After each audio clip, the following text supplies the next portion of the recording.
Hello everyone, welcome to क्यारा success shot. क्यारा success shot में आप सभी का बहुत बहुत स्वागत है। आज से यहाँ पर जो है यूपी टीईटी से रिलेटेड कुछ इम्पोर्टेंट मैथ्स के क्वेश्चंस जो है वो कराए जाएंगे। जैसा कि आपको पता है कि 28 नवंबर को यूपी टेट का एग्ज़ामिनेशन आपका होने वाला है और जो भी बच्चे बीएड कर चुके हैं, बीटीसी कर चुके हैं और जिनका भी जो है फर्स्ट टू फिफ्थ यानी कि जो प्राइमरी वाला आपका यूपी टेट होता है वो क्लियर नहीं है, ठीक है, उन लोगों के लिए ये सेशन बहुत ज़्यादा इम्पॉर्टेंट होगा। इम्पॉर्टेंट इसलिए भी है क्योंकि फर्स्ट टू फिफ्थ वाला अगर आप एग्ज़ाम पास किए रहोगे, ठीक है, तभी आप जो है सुपर टीईटी दे पाएंगे, ठीक है ना। और आपको पता है कि सुपर टेट भी जल्दी होगा, ठीक है। तो 28 नवंबर को जो होने वाला है आपका यूपी टीईटी, बहुत सारे बच्चों में ये दिक्कत होती है कि फर्स्ट टू फिफ्थ वाले में आपको मैथ्स का सेक्शन जो है कवर करना होता है, ठीक है। मैथ्स का सेक्शन जो है वो करना होता है क्योंकि प्राइमरी में मैथ्स देना होता है। मैथ्स के लिए जो है बहुत सारे बच्चों के साथ दिक्कत ये है कि उन्होंने मैथ्स छोड़ दी काफ़ी पहले, ठीक है। बहुत से बच्चे हैं जिन्हें आती है, लेकिन फ़िलहाल मैं उनकी बात कर रही हूँ जिन्हें मैथ्स समझ में नहीं आती है और जिनके मैथ्स की वजह से ही जो है अभी तक यूपी टीईटी क्लियर नहीं हो पा रहा है। तो यहाँ पे हम लोग जो है मोस्ट इम्पॉर्टेंट क्वेश्चंस जो कि अभी तक के यूपी टेट एग्ज़ाम में पूछे गए हैं उनसे रिलेटेड जो भी क्वेश्चंस हो सकते हैं वो सारे आपको यहाँ पे प्रैक्टिस करा दिए जाएंगे सिर्फ कुछ दिन की क्लासेस में ही, जिससे आपका मैथ्स का सेक्शन जो है बखूबी तैयार हो जाएगा और मैथ्स में आप जो है अच्छा नंबर स्कोर कर सकेंगे। तो आज के सेशन में हम लोग जो है, आज के ही नहीं, जो भी सेशन हमारे होंगे यहाँ पे डेली के सेशन में हम लोग 15 क्वेश्चंस करेंगे मैथ्स के, जो कि आपके लिए बहुत ज़्यादा इंपॉर्टेंट होंगे। आपको कुछ भी अलग से पढ़ने की ज़रूरत नहीं है, आप इतने क्वेश्चंस को बस खाली संभाल लें, कर लें, तो आपका जो मैथ्स का सेक्शन है बहुत आराम से इसमें आप स्कोर कर लोगे नंबर और ईजिली आपका जो पेपर है क्वालिफाई हो जाएगा, क्योंकि मैथ्स ही जो होता है थोड़ा सा दिक्कत इस पर क्रिएट करता है। बाकी अगर आपको चैप्टर वाइज अगर चाहिए होगा नोट्स या फिर लेक्चर, तो वो आपको जो है इस चैनल पे अवेलेबल मिल जाएगा। सारे चैप्टर्स के जो है करा दिए गए हैं, एक बार दोबारा उन्हें कराने का नहीं कोई मतलब है, लेकिन फिर भी अगर आप कहेंगे तो उन्हें कराया जाएगा। लेकिन अभी फ़िलहाल जो चीज़ें कराई जा रही हैं वो आपके मैथ्स के लिए एनफ होंगी, ठीक है। तो आज हम लोग करने वाले हैं हमारा यूपी टीईटी का पहला सेशन, जिसमें हम करेंगे 15 क्वेश्चंस। चलिए स्टार्ट करते हैं हमारा आज का वीडियो, ठीक है, जो कि हमारा हो जाएगा क्वेश्चन नंबर 1 से स्टार्ट। जैसा कि आपको पहला क्वेश्चन दिख रहा होगा, n के विषम पूर्णांक होने पर निम्नवत संख्याओं में से कौन एक सम पूर्णांक है। जो भी क्वेश्चन कराए जाएंगे आपके प्रीवियस ईयर में पूछे गए क्वेश्चंस होंगे और उन्हीं से रिलेटेड अदर क्वेश्चंस भी आपको कराए जाएंगे, ठीक है, जिससे कि आपकी प्रिपरेशन जो है काफ़ी अच्छी हो सके। तो यहाँ पे आपको दिख रहा होगा 4 आपको ऑप्शन भी दे रखे हैं। अगर आपको क्वेश्चन समझ में आ रहा हो तो खुद से आप लगाने की कोशिश करें क्वेश्चंस को और देखें कि आपका आंसर आ रहा है कि नहीं आ रहा है। बेसिक तरीके से भी क्वेश्चंस को बताया जाएंगे और जितनी जल्दी आप सॉल्व कर सकते हैं उतनी जल्दी। देखो यहाँ पे सिंपल सा पूछ रहा है कि n के विषम पूर्णांक होने पे, तो सबसे पहले तो आपको पता है सम संख्या और विषम संख्या होती क्या है। पूर्णांक कह रहा है यानी कि होल नंबर, यानी कि आपको पूरा नंबर लेना है, एक पूर्ण अंक लेना है। जैसे कि 1 पूरा, 2 पूरा हो गया, 3 पूरा है ना। अगर आप 1/2 कर दोगे तो ये आधा हो गया है ना, हाफ में हो गया। मतलब पॉइंट में नहीं लेना है, रेशियो में नहीं लेना है, आपको एक पूर्णांक लेना है, ठीक है। तो बात को समझते चलना। आपको कह रहे हैं विषम पूर्णांक लेने के लिए। विषम संख्याएं क्या होती हैं, जो 2 से क्या हो विभाजित ना हो, यानी कि 1 हो गया, 3 हो गया, 5 हो गया, ठीक है, 7 हो गया। आपको ये नंबर्स लेने हैं, तो आप क्या करो, n = 1 ले लो, 3 ले लो, 5 ले लो, ठीक है, ऐसे आपको नंबर लेने हैं। तो जल्दी जल्दी में हमें करना है, बस मैं आपको समझा रही हूँ। अब करना क्या है कि आपको जो है ये वैल्यूज़ जो है ना तुरंत क्या करना है, इस ऑप्शन में पुट कर लेना है, ठीक है। जो भी वैल्यू में ये सारी चीज़ें सेटिस्फाई हो जाएंगी, यानी कि ये जो आपको दिख रहा है option number A, B, C, D, ठीक है। अगर 1, 3, 5 रखने पर सभी वैल्यू जो है सम संख्याएं आ रही हैं, तो इसका मतलब वो ही आंसर होगा, क्योंकि आपसे ये पूछ रहा है कि सम पूर्णांक होना चाहिए, ठीक है। सम पूर्णांक का मतलब सम संख्याएं आनी चाहिए, इसके आंसर में सम संख्याएं आनी चाहिए, यानी कि 2, 4, 6, 8, यानी कि कोई भी 5 रख रहे हैं तो इनमें से किसमें हम 1, 3, 5 या फिर कोई भी विषम संख्या रखें तो हमें सम संख्या मिल जाए, ठीक है, यानी कि जो 2 से विभाजित हो। तो आप पहले से 3n-8, ठीक है, 3n-8 में ही रख के देख लो, पहले 1 रख के देखो, इसमें क्या आ रहा है, 3-8 आ रहा है, यानी -5 हो गया, यानी कि ये तो पहले भी आपका नेगेटिव आ गया, तो नेगेटिव की कोई बात नहीं है, लेकिन ये क्या है, सम संख्या नहीं विषम संख्या है, यानी कि ये वाला आपका ऑप्शन कैंसिल हो गया। अब बी वाला ऑप्शन लेते हैं। बी वाले ऑप्शन में क्या लिया, 5n² + 4। यहाँ भी हम पहले 1 ही रख के देख लेते हैं। 1 क्यों रख रहे हैं, रखने को तो 3 भी रखेंगे, 5 भी, 1 इसलिए रख रहे हैं कि छोटा पड़ेगा। तो ये हो गया 5 + 4 = 9। 9 भी आपकी सम संख्या नहीं होती है, यानी कि ये विषम संख्या है, तो यानी ये भी गलत हो गया। अब हम सी वाला देख लेते हैं। 3n² + 5, 3n की जगह 1 रखेंगे +5, तो ये आपका आ गया 5 3 8, यानी कि ये एक सम संख्या है। अब चूंकि पहला और दूसरा आपका ऑप्शन गलत हो चुका है और तीसरा वाला ऑप्शन सही हो गया है, तो तीसरे वाले में ही अब हम और भी वैल्यूज को पुट करेंगे, यानी पहले 1 रखे तो सम आ गया, यानी सही है। अब हम 3 रख के देख लेते हैं, हो सकता है 3 रखने पर सम ना आए। तो 3n² + 5, 3n की जगह रखेंगे 3 + 5, यानी कि ये हो गया आपका 3 × 9 + 5, यानी कि 9 × 18, और ये 5 कितना हो गया आपका, यहाँ से आपका कितना हो गया, ये सॉरी 27, और ये 5, ये 2 नहीं है, ये 3 है भाई, 27 होगा, और ये हो गया आपका 32, ये भी एक सम संख्या आ गई, यानी कि दूसरे क्लिप सेटिस्फाई कर गया। चलो एक और चेक कर लो, 3n² + 5, तो ये हो गया 3, और n की जगह हम रखेंगे अब 5, तो ये हो गया आपका इस तरह से, और 25 × 3 75, और +5 यानी कि 80, यानी कि 3 वैल्यू रखने पे ये सम संख्या आ गई, यानी कि ऑप्शन नंबर सी इसका सही आंसर होगा। तो चौथे को चेक करने की ज़रूरत ही नहीं है। समझ में आया? इस तरह से आप बहुत ही आसान तरीके से इस क्वेश्चन को कर सकते हैं। सिंपली आपको बस n की वैल्यू यहाँ पे पुट करनी होगी। चलो नेक्स्ट क्वेश्चन हम लोग देख लेते हैं, सेकंड वाला। नेक्स्ट क्वेश्चन है आपका क्वेश्चन नंबर 2। क्वेश्चन को आराम से पढ़िएगा। बोल रहा है क्वेश्चन में कि अगर कोई 2 प्राकृत संख्याएं हैं, यानी प्राकृतिक संख्याएं, नेचुरल नंबर्स, ठीक है। नेचुरल नंबर्स क्या होती हैं, 1 2 3 4 5 6 जहाँ तक के नंबर्स होते हैं, ठीक है, ये सभी क्या होते हैं यहाँ पे नेचुरल नंबर्स होते हैं, ठीक है। अभी देखो पूछ क्या रहा है कि यदि किन्हीं 2 प्राकृतिक संख्याओं का योग 48 हो, ठीक है, इनका जो योग है वो 48 है, तो उक्त संख्याओं का अनुपात कदापि नहीं होगा। तो इसमें से ऑप्शन जो है, ठीक है, ये वाले जो है कौन, इसमें से कौन सा जो है अनुपात कभी भी नहीं होगा। सिंपल सा क्वेश्चन है। इस तरह के क्वेश्चन को जब क्वेश्चन में कुछ भी ना दिया हो तो हम सीधे ऑप्शन पे आते हैं। तो हम मान लेते हैं जो 2 प्राकृतिक संख्याएं हैं वो कौन कौन सी हैं, पहला वाला ही ऑप्शन लेंगे भाई, क्योंकि हमें तो आंसर पता नहीं है। तो देखो ये 3 और 5 का अनुपात है, तो जब हम यानी कि इसका और इसका योग ही कितना है, 48 है। हम चेक कर लेते हैं, चूँकि ये रेशियो में है तो हमें इसके साथ एक कोई कांस्टेंट लेना पड़ेगा, और वो हम ले लेते हैं k। तो 3k + 5k = 48, कितना हो गया ये, 8k = 48, यानी कि k = 6 आ गया। यानी कि ये चीज़ सॉल्व हो चुकी है। आपसे कह रहा है कि 2 प्राकृतिक संख्याओं का योग 48 है, तो ये अनुपात कभी नहीं होना चाहिए, यानी कि ये अनुपात पॉसिबल है क्योंकि k की वैल्यू हमें मिल गई है। जब हमें k की वैल्यू ऐसी मिलेगी जो कि आपका रेशियो में हो या फिर पूर्णांक ना हो, तो वो वैल्यू आंसर होगी। तो ये पहला वाला ऑप्शन सही हो गया, यानी कि ये आपका गलत नहीं है यहाँ से।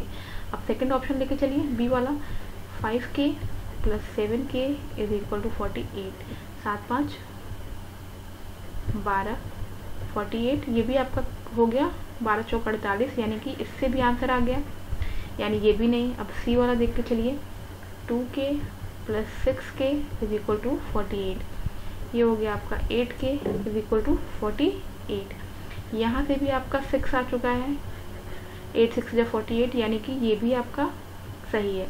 अब देखो सीधी सी बात है कि जब 3 आपका सही है तो चौथा ही इसका आंसर गलत होगा, यानी कि यही सही आंसर है।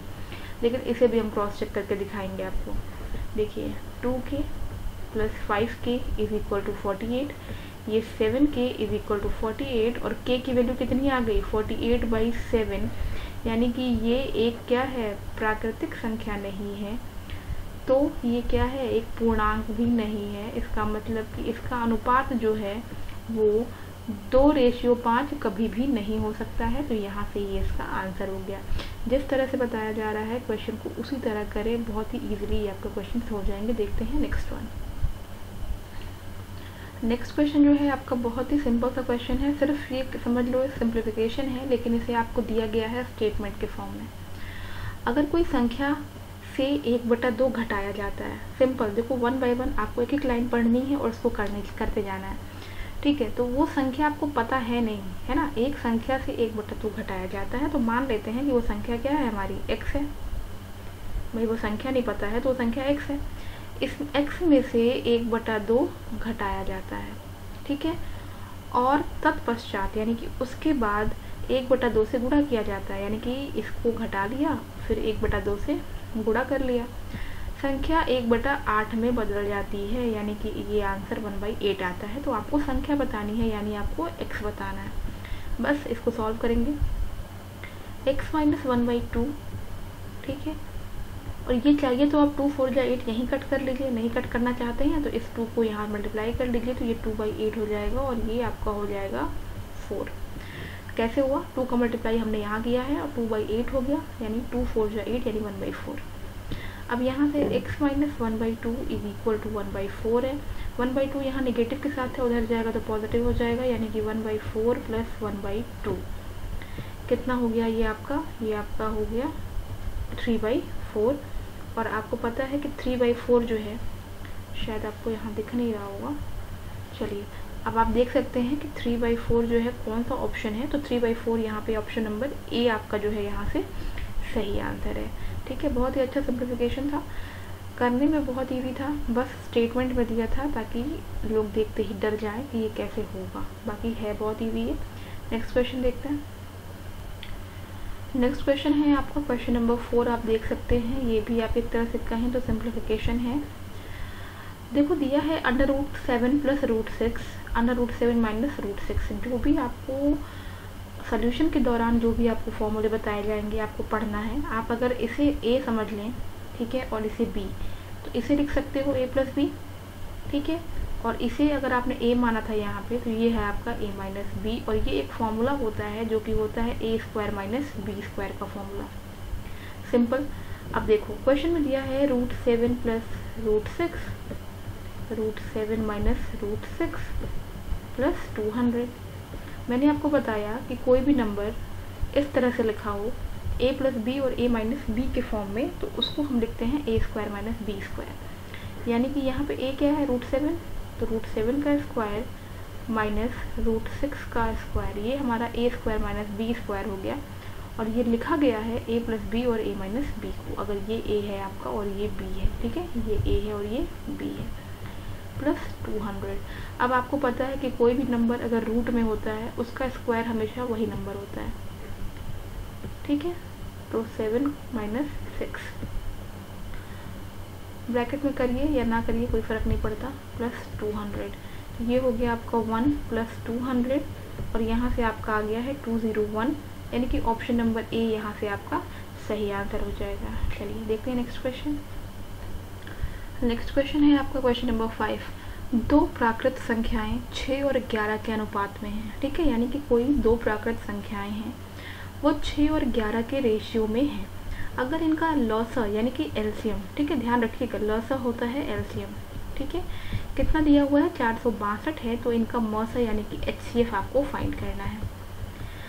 सबसे पहले जानिए एक फॉर्मूला होता है, फॉर्मूला होता क्या है, जब भी आपको एलसीएम दिया हो, ठीक है, एचसीएफ दिया हो, ठीक है, और एक संख्या दी हो, ठीक है, एक संख्या दी हो, तो इनसे एक फॉर्मूला बनता है, ठीक है। होता क्या है फॉर्मूला, पहली संख्या गुणे दूसरी संख्या is equal to LCM into HCF. इस फॉर्मूले के यूज से मोस्ट इम्पॉर्टेंट है, इसको आप याद कर लीजिएगा, रट लीजिएगा इसको, ठीक है, रट लेना है इसको, रट लेना। इस फॉर्मूले के यूज से आप कोई भी अगर 3 आपको वैल्यू पता है तो आप चौथी वैल्यू निकाल सकते हैं, यानी कि पहली संख्या दूसरी संख्या दी है, एलसीएम दिया है तो एचसीएफ फाइंड कर सकते हैं, कोई भी 3 दिया हो तो आप चौथी संख्या फाइंड कर पाएंगे। आपसे कह रहा है क्वेश्चन में कि दो प्राकृतिक संख्याएं हैं यानी 6 और 11। तो जब भी रेशियो में कोई नंबर देता है तो हम उसको किसी कांस्टेंट के साथ लिखते हैं। तो हम मान लेते हैं पहली संख्या है 6k, दूसरी है आपकी 11k। एलसीएम आपको पता है 462, एचसीएफ आपको फाइंड करना है। तो सिंपल सा आपको इतना ही करना है, ठीक है, इतनी ही चीज़ें आपको करनी है। इसके बाद से आपको वो नंबर फाइंड हो जाएगा। तो अब देखो होता क्या है यहाँ पे, चूँकि जो मसा है यानी कि एचसीएफ ये वाली वैल्यू जो होती है हमेशा क्या होगी, इस नंबर में कॉमन होगी। अब पूछोगे कैसे, इसका भी देखो, यहाँ से हम एचसीएफ ले लेते हैं के। क्यों के लिया, एचसीएफ मतलब क्या होता है, अगर कहा जाए 3 6 का एचसीएफ निकालिए तो इसका जब आप लिखोगे वैल्यू 1 इंटू 3, इसको 1 इंटू 2 इंटू 3, यानी कि 3 2 जा 6, 6 1 जा 6 लिख सकते हैं। यानी कि इन तीनों नंबर से 1 से 2 से 3 से ये 6 जो है विभाजित होगा, 3 जो है 1 से और 3 से विभाजित होगा। यानी कि एचसीएफ दोनों में जो कॉमन होता है वही फैक्टर होता है, यानी कि 1 और 3। जहाँ पे कोई वैल्यू नहीं मिलती है वहाँ पे हम 1 लिख लेते हैं, यानी कि इसका एचसीएफ क्या है, 3 है। तो इन दोनों में कॉमन क्या हो रहा है, 6 और 11 में जो कॉमन हो रहा है वो k है, यानी कि k ही जो है इसका एचसीएफ हो जाएगा। ठीक है, बस अब इसको सॉल्व कर लेंगे तो ये हो गया आपका 66 k स्क्वायर और ये 462 इंटू के। एक के से एक के कट जाएगा तो यहाँ पे आपका आ जाएगा, इससे हटा रहे हैं, नेक्स्ट आपका आ जाएगा k is equal to 462 upon 66। अब इसे हमें सॉल्व कर लेना है तो ये देखो ये 66 इंटू 7 ये आपका हो जाएगा k इज इक्वल टू 7 और ये है आपका ऑप्शन नंबर डी। यानी कि यहाँ से जो है आपका ऑप्शन नंबर डी जो है सही हो जाएगा। तो इसी तरह से हम लोग जो है एलसीएम एचसीएफ का अगर कोई भी क्वेश्चन आता है जिसमें आपको कोई 3 वैल्यू पता हो तो आप चौथी वैल्यू इजीली निकाल सकते हैं। चलिए देखते हैं नेक्स्ट क्वेश्चन है कि यदि 3 plus root 7 upon 3 minus 4 root 7 is equal to C plus D root 7। बहुत इंपॉर्टेंट क्वेश्चन है, अक्सर आपको इस तरह के क्वेश्चन जो है देखने को मिल जाते होंगे यूपी टेट सी टेट में। ठीक है, आपको c प्लस डी का मान बताना है, सिंपल सा क्वेश्चन है। इस तरह के क्वेश्चंस को हम किस तरह से करते हैं, परिमेयकरण के द्वारा। परिमेयकरण क्या होता है, अगर कोई वैल्यू आपको इस तरह से मिल जाती है, ठीक है, यानी कि रूट की वैल्यू अगर अपॉन में मिल जाती है यानी कि नीचे की साइड यानी कि डिनोमिनेटर में, तो हम क्या करते हैं उसी सेम नंबर से मल्टीप्लाई करते हैं और डिवाइड कर देते हैं, बस साइन को बदल देते हैं। यानी कि 3 माइनस है यहाँ 3 plus 4 under root 7, 3 plus 4 under root 7, इससे हम मल्टीप्लाई करेंगे तो ये देखो दोनों ऊपर सेम नंबर है, यानी कि अगर इसे हम a कह दें और इसे b कह दें तो ये भी a ही होगा और ये भी। देखो एक मिनट, यहाँ पे a भी मत करो क्योंकि देखो यहाँ पे रूट 7 है और यहाँ पे 4 रूट 7 है, तो सिंपली ये मल्टीप्लाई हो जाएगा। मल्टीप्लाई करेंगे 3 का 3 में 9, फिर 3 का इसमें तो ये होगा 12 रूट 7, फिर 7 का 3 में 3 रूट 7 और फिर 4 और ये रूट 7 इंटू रूट 7 हो जाएगा यानी कि 28। और यहाँ से ये हो जाएगा a माइनस बी और ये a प्लस बी, यानी कि जो अभी मैंने बताया है आपको a square minus B square. बस इसको सॉल्व करेंगे तो ये 9 आपका और 28 ये आपका ऐड हो जाएगा तो 9 8 आपका होगा, ठीक है, 17 यानी कि 7 और ये 3 37 प्लस ये 12 और 3 15 अंडर रूट 7, 3 का स्क्वायर 9 माइनस इसका स्क्वायर 4 का स्क्वायर 16 होता है और 7 जो है रूट में है उसका जो स्क्वायर करेंगे तो सिर्फ 7 आएगा, यानी कि 16 इंटू 7, 16 इंटू 7, ठीक है, 7 चौक 42 और 7 चौक 11 यानी कि 112। तो ये माइनस 112 हो जाएगा। ये हुआ 37 प्लस 15 अंडर रूट 7 और ये आपको जब माइनस करेंगे तो ये माइनस 103। अब हमें निकालनी है इसकी वैल्यू, तो ये जो दिया हुआ है ये c plus D under root 7 है। अगर हमें कंपेयर करना हो तो c की वैल्यू क्या आएगी, यहाँ से c की वैल्यू यहाँ से क्या हो जाएगी तो c हो जाएगा 37 अपॉन ये माइनस के साथ 103, और d कितना हो जाएगा, √7 वालों को 7 वाले से कंपेयर करेंगे तो √7 कट गया, तो ये हो गया आपका -15 अपॉन 103। अभी भी इतने पे रुकना नहीं है। क्वेश्चन में पूछा गया है c प्लस डी की वैल्यू, यानी कि आपको c प्लस डी करना है यहाँ से, ठीक है, c प्लस डी करना है, तो हम करेंगे c प्लस डी यहाँ से। तो c पता हो गया है, d पता हो गया है, दोनों को ऐड करेंगे तो ये आएगा -37 अपॉन 103 -15 अपॉन 103, डिनोमिनेटर इक्वल है यानी 103, माइनस का साइन रहेगा साथ में, और यहाँ पे इन दोनों को हम ऐड करेंगे तो ये हो जाएगा 52, यानी कि -52 अपॉन 103 इसका आंसर है, जो कि है आपका ऑप्शन नंबर बी। तो जब भी इस तरह का क्वेश्चन आता है तो हम पहले परिमेयकरण करेंगे, परिमेयकरण करने के बाद से हम क्वेश्चन को सॉल्व करके कंपेयर करते हैं। चलिए देखते हैं नेक्स्ट क्वेश्चन नंबर 7। नेक्स्ट हमारा क्वेश्चन नंबर 7 है, बहुत ही इंपॉर्टेंट है, आपको अक्सर एग्जाम में देखने को मिलेगा। संख्याएं दी हुई हैं यहाँ पे, देखो √2 दिया हुआ है ना, तो √2 को भी जैसे आपको दिख रहा होगा ना, ये बाकी नंबर्स पावर में लिखे हैं, 4 पे पावर है 1/3, 5 पे 1/4 है, 3 पे 1/6 है, सभी लिखे हुए हैं। तो √2 को भी आप लिख सकते हो 2 के पावर 1/2। क्यों? क्योंकि नंबर जब रूट में होता है ना, तो उसको हम 1/2 समझते हैं, ठीक है। चलो अब आपसे पूछ रहा है सबसे छोटी संख्या कौन है, तो देखो देख करके तो बताना पॉसिबल नहीं है कि सबसे छोटी संख्या कौन है। तो इस तरह के क्वेश्चंस को करने के लिए हम क्या करते हैं, सारे नंबर्स को लिख लो। 2 पे 1/2 है, ठीक है, 4 पे 1/3 है, 5 पे 1/4 है, और 3 पे 1/6 है। करना क्या होता है, सबसे अच्छा इसमें काम करना होता है कि आप सभी का जो पावर है ना, ये पावर देख रहे हो, ये वाला पावर होता है, इस पावर में सभी का जो बेस है यानी कि जो डिनोमिनेटर है उसको इक्वल कर लो, ठीक है।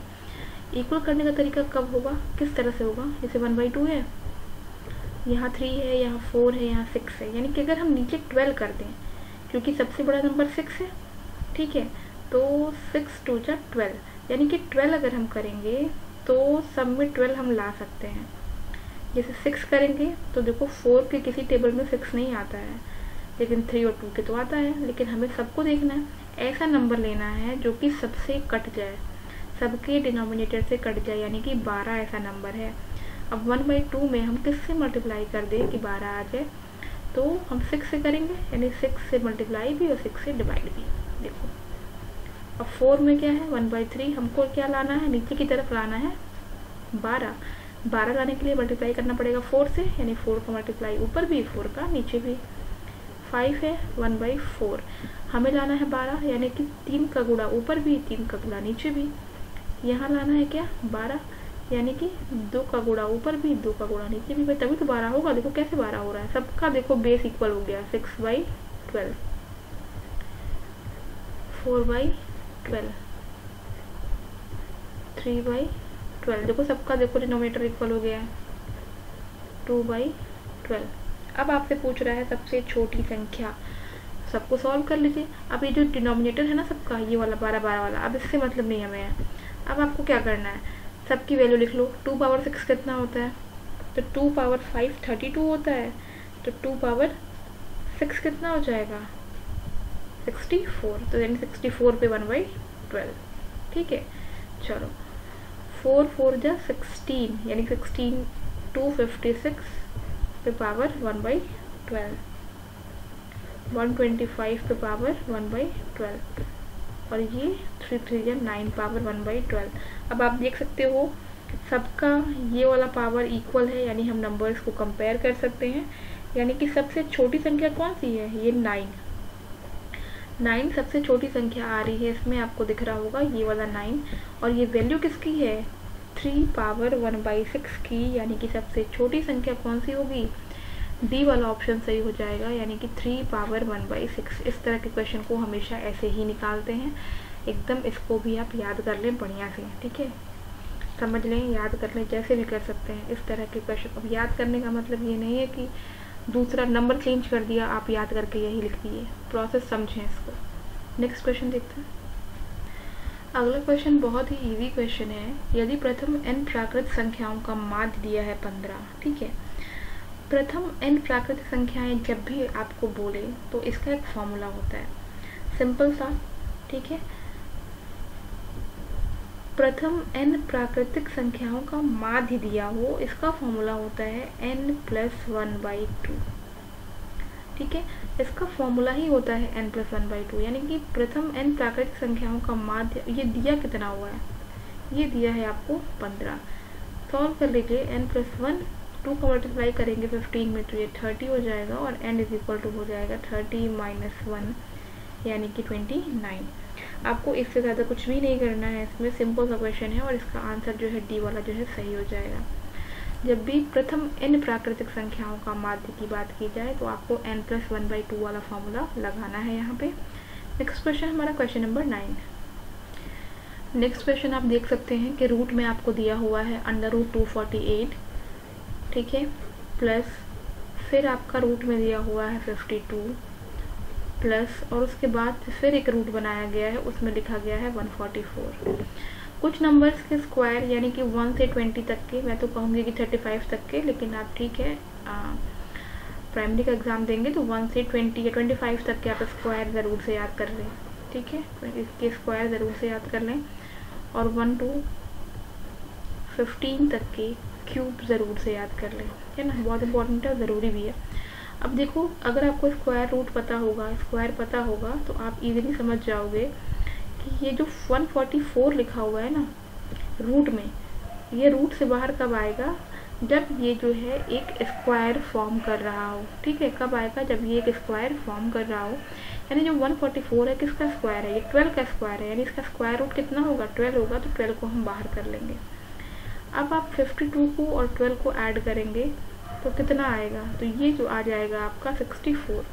अब आप देखिए कि 64 जो है किसका स्क्वायर होता है, ये होता है आपका 8 का स्क्वायर, तो 8 भी बाहर आ गया। अब इसको आप लिखेंगे 16 5 2। 256 किसका स्क्वायर होता है, तो ये होता है 16 का स्क्वायर, ठीक है। किसका स्क्वायर होता है, 16 का। अगर आपको स्क्वायर पता नहीं होगा तो आप वहाँ पे थोड़ा समय ज़ाया कर देंगे मल्टीप्लिकेशन करके स्क्वायर निकालने में, स्क्वायर रूट निकालने में। तो कोशिश करें कि 1 से 25 तक का स्क्वायर आप ज़रूर से याद कर लें क्वेश्चन को, अगर जल्दी सॉल्व करना चाहते हैं तो। यहाँ से आपका ऑप्शन नंबर सी जो है इसका एकदम करेक्ट आंसर हो जाएगा। देखते हैं next question number 10।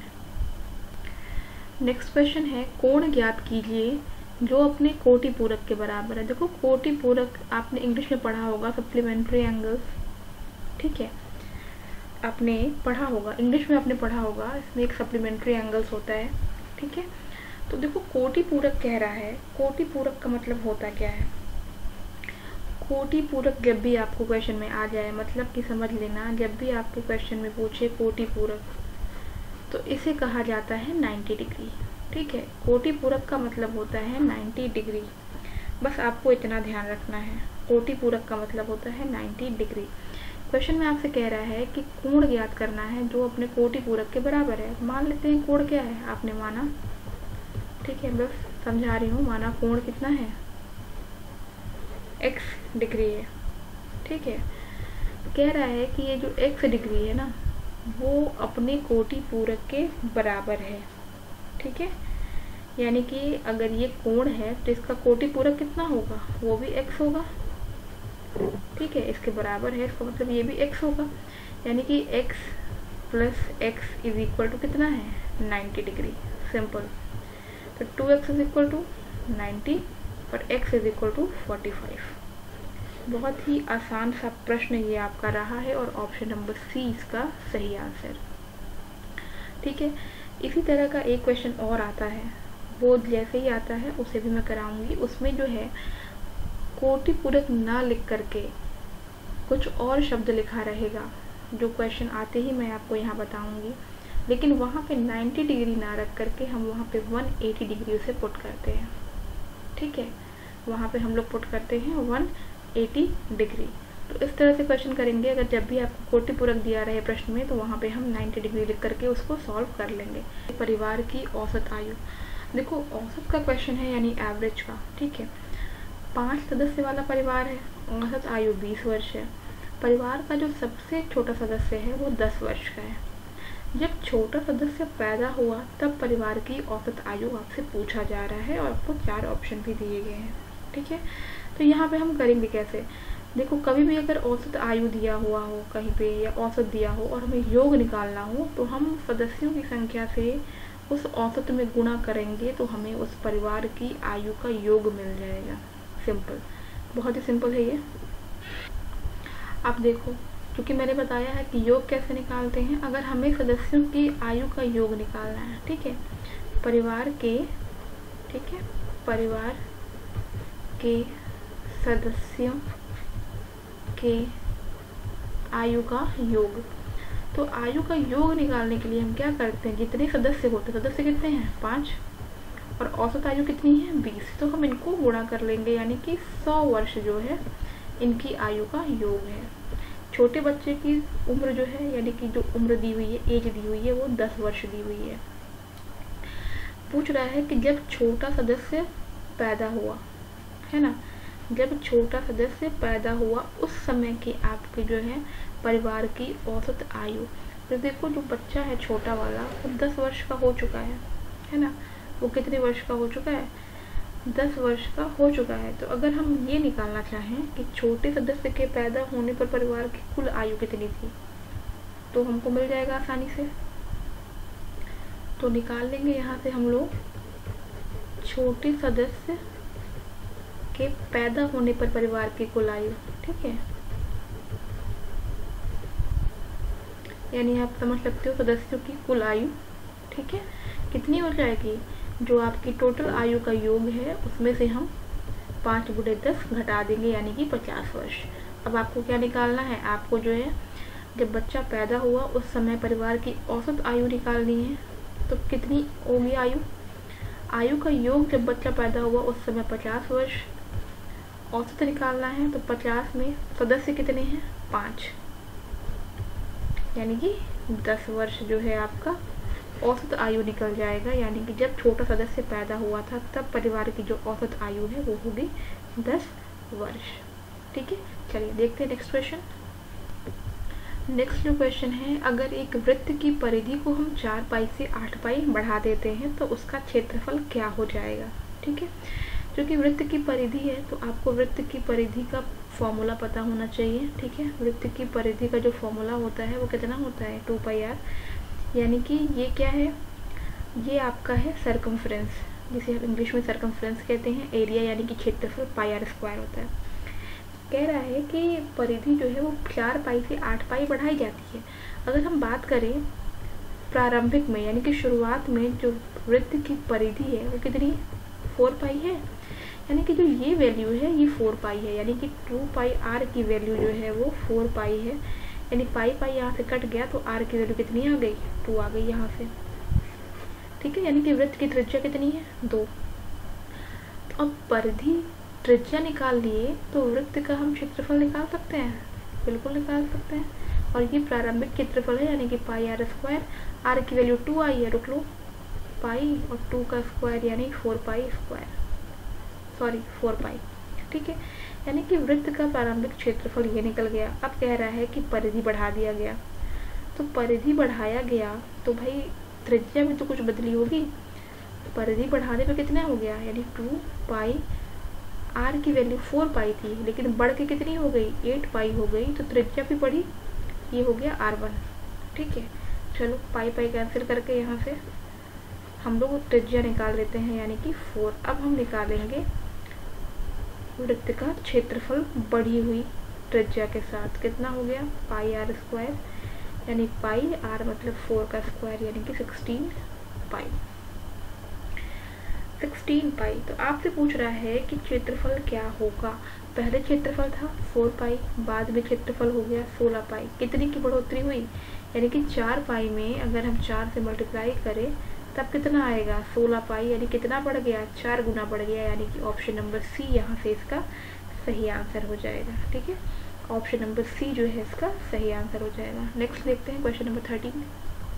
Next question देखो, कह रहा है कि यदि व्यंजक, एक व्यंजक दिया हुआ है x² - 2ax + a²। ठीक है, इसको x + a से भाग दिया जाता है। भाग देने का देखो मतलब क्या होता है कि अगर हम x plus A is equal to 0 करें, यानी कि x is equal to minus A, यानी कि जहाँ जहाँ x है इस व्यंजक में वहाँ वहाँ अगर हम माइनस ए पुट कर दें तो आपको ये व्यंजक सेटिस्फाई कर जाएगा, यानी कि 0 हो जाएगा। सिंपल सी यही बात है, ठीक है।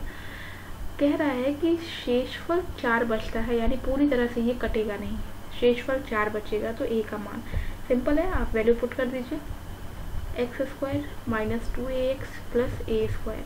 शेषफल कितना बच रहा है 4, यानी कि यहाँ पे 4 शेष है। अब एक x की वैल्यू यहाँ से माइनस a है, यहाँ हम पुट करेंगे, यानी कि minus A square minus 2a minus a plus A square is equal to 4। हमें a की वैल्यू निकालनी है, तो ये a square plus 2a square plus A square is equal to 4। कितना हो गया ये आपका 4a square is equal to 4, A square is equal to 1, A is equal to हो गया आपका प्लस माइनस 1। ये देखो कोई है क्या ऑप्शन में? हाँ, ऑप्शन नंबर बी यहाँ से सही आंसर हो जाएगा। बहुत ही सिंपल और आसान सा क्वेश्चन था ये। नेक्स्ट क्वेश्चन है क्वेश्चन नंबर 14। नेक्स्ट क्वेश्चन देखिए आपका कार्तीय तल, ठीक है, बहुत इंपॉर्टेंट है। इसमें पूछ रहा है कि बिंदु दिया हुआ है -2 और -3, ठीक है। तो कार्तीय तल पहले देख लो क्या है। इस तरह का कोई भी क्वेश्चन आए, सिंपली इतना जानना है कि ये आपका चतुर्थांश जो होता है प्लस प्लस, ठीक है, माइनस प्लस, माइनस माइनस और ये प्लस माइनस, ये आपका पहला होता है क्वाड्रेंट, ये दूसरा होता है, ये तीसरा होता है और ये चौथा, और ये हमेशा ऐसे ही होता है। पूछा है कार्तीय तल में बिंदु -2 -3 किस पाद में स्थित है, या फिर आपसे पूछ सकता है किस चतुर्थांश में स्थित है, ठीक है। माइनस माइनस, बस साइन को देखना है, वैल्यू से कोई मतलब नहीं है, वैल्यू कोई भी हो। ये माइनस है, ये माइनस है, यानी दोनों माइनस है, यानी कि तीसरा वाला ये माइनस और ये माइनस, यानी दोनों माइनस है, यानी कि तृतीय चतुर्थांश में स्थित है, यानी ऑप्शन नंबर सी। ये चीज़ आपको रट लेना है एकदम बढ़िया से, ठीक है, रट लेना। पहला होता है ये प्लस प्लस, दूसरा माइनस प्लस, तीसरा माइनस माइनस, चौथा प्लस माइनस। नेक्स्ट एंड आखिरी क्वेश्चन है अभी 15 नंबर।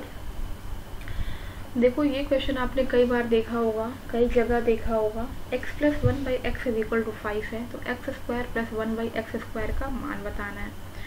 कुछ नहीं करना है, x plus 1/x is equal to 5 है, इसको दोनों तरफ वर्ग कर देंगे, ठीक है, दोनों तरफ स्क्वायर करने पे, या फिर आप कह सकते हो वर्ग करने पर क्या हो जाएगा, ये a प्लस बी का होल स्क्वायर हो जाएगा, ये 1/x square is equal to 25। X square plus 1/x square plus 2 into X into 1/x। अब आप सोच रहे होगे ये क्या लिख दिया है, तो ये a प्लस बी का होल स्क्वायर होता है a square plus B square plus 2ab। यही वाला यहाँ यूज़ किया गया है, माइनस के लिए होता है a square plus B square minus 2ab, इसको ध्यान रखें। एक और होता है आपका a प्लस बी, जो मैंने यूज़ करके दिखाया है पहले, ये होता है a square minus B square. ज़रूर से याद करें इसको, ज़रूर से याद कर लें। तो देखो ये x कट गया, तो ये सिर्फ 2 बचेगा, x square plus 1/x square. यहाँ सिर्फ 2 बचा है, उधर ले जाओगे तो 25 माइनस 2 यानी कि 23 हो जाएगा, और यहाँ से आपका ऑप्शन नंबर सी इसका सही आंसर हो जाएगा। तो 15 क्वेश्चन का सेट आपने किया है, आपको अंदाज़ा लग रहा होगा कि कितने बढ़िया और बेहतरीन क्वेश्चंस कराए गए हैं, और इसी तरह के क्वेश्चंस आपके यूपीटीटी में पूछे जाएंगे, ठीक है। अगर आप अच्छे से चाहते हो प्रिपरेशन करना, तो सिर्फ अब तक आपने कुछ नहीं किया है, तो सिर्फ इन्हीं क्वेश्चंस को करके आप मैथ्स का सेक्शन बहुत ही आराम से क्वालिफाई कर सकते हैं, और सिर्फ क्वालिफाई ही नहीं, बहुत अच्छा स्कोर भी कर सकते हैं। तो देखिएगा वीडियो, बताइएगा वीडियो कैसा लगा, ठीक है। और इसी तरह से आपको बहुत सारे क्वेश्चंस की प्रैक्टिस भी करा दी जाएगी, जिससे कि आप वहाँ पे अच्छा स्कोर कर सकें। तो मिलते हैं नेक्स्ट वीडियो में, till then take care and bye bye.